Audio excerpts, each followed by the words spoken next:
कुछ शब्द ऐसे होते हैं जो कान में पड़ते ही एक छवि को जहन में पेश करते हैं, जिन्हें समझना थोड़ा मुश्किल हो जाता है, लेकिन ये आकर्षित करते हैं। अघोर या अघोरी शब्द भी के साथ भी कुछ ऐसा ही है। अघोर शब्द का संस्कृत में अर्थ है उजाले की ओर बताया गया है।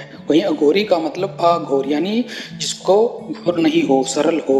हालांकि इसका स्वरूप वास्तव में डरावना होता है, लेकिन अध्यात्म की भाषा में अघोर बनने की परिभाषा पहली क्रिया मन में घृणा को निकालना होता है। मूलभूत अघोरी शमशान जैसी जगहों पर सहजता से रहते हैं और तंत्र क्रियाएं सीखते हैं। सामान्यतः समाज जिन चीजों से घृणा करता है, अघोरी उसे अपनाते हैं। वेदों में भगवान शिव को अघोरनाथ कहा गया है। अघोरी बाबा भी शिव जी के रूप में उसका उपासना करते हैं। बाबा भैरवनाथ जी अघोरियों के आराध्य हैं। जानते हैं अघोरियों की रहस्यमय दुनिया से जुड़े अनसुने पहलू।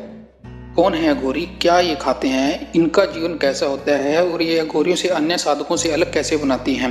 भगवान शिव को अघोर पंथ का प्रेरणता माना जाता है। शिव जी के अवतार अवधूत भगवान दाता त्रयोदता में अघोर शास्त्र का गुरु माना गया है। अघोर संप्रदाय शिव जी के अनुयायी होते हैं। उनके अनुसार शिव जी स्वयं ही संपूर्ण है और समता रूपों में विद्यमान है। जानिए अघोरियों के काम और साधनाएं। अघोर खाते हैं कच्चा मांस।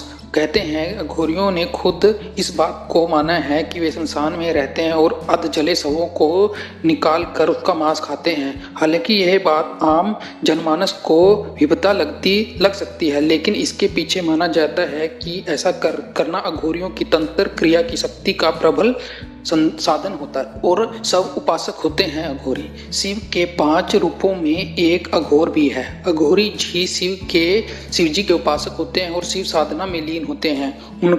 उनके साथ ही वे सब के पास बैठकर भी साधना करते हैं, क्योंकि वे सब को शिव प्राप्ति का मार्ग बताते हैं। ये अपनी साधना में शिव के मांस और मदिरा का भोग लगाते हैं। एक पैर पर खड़े होकर शिव जी की साधना करते हैं और शमशान में बैठकर हवन करते हैं। साथ बनाते हैं शारीरिक संबंध। सब के साथ अघोरी बाबाओं के शारीरिक संबंध बनाने की प्रचलित धारणा है और खुद अघोरियों ने इस बात का स्वीकार करते हैं कि वह सब और शक्ति की उपासना का तरीका मानते हैं। उनका मानना है कि यदि सब के साथ शारीरिक क्रिया के दौरान यदि आपका मन ईश्वर की भक्ति में लगा रहे तो साधना का सबसे बड़ा, इससे ऊंचा स्तर कोई नहीं धारण करते हैं अघोरी अपने पास हमेशा नर मुंड यानी इंसानी खोपड़ी को रखते हैं। इसे कपालिका कहा जाता है। शिव के अनुयायी होने के कारण अघोरी नरमुंड रखते हैं और इसका उपयोग वे अपने भोजन पात्र के रूप में करते हैं। इसके पीछे यह मान्य है कि एक बार भगवान शिव जी ने ब्रह्मा का सिर काट दिया था। उसके सिर को लेकर वो पूरे ब्रह्मांड में चक्कर लगाए थे।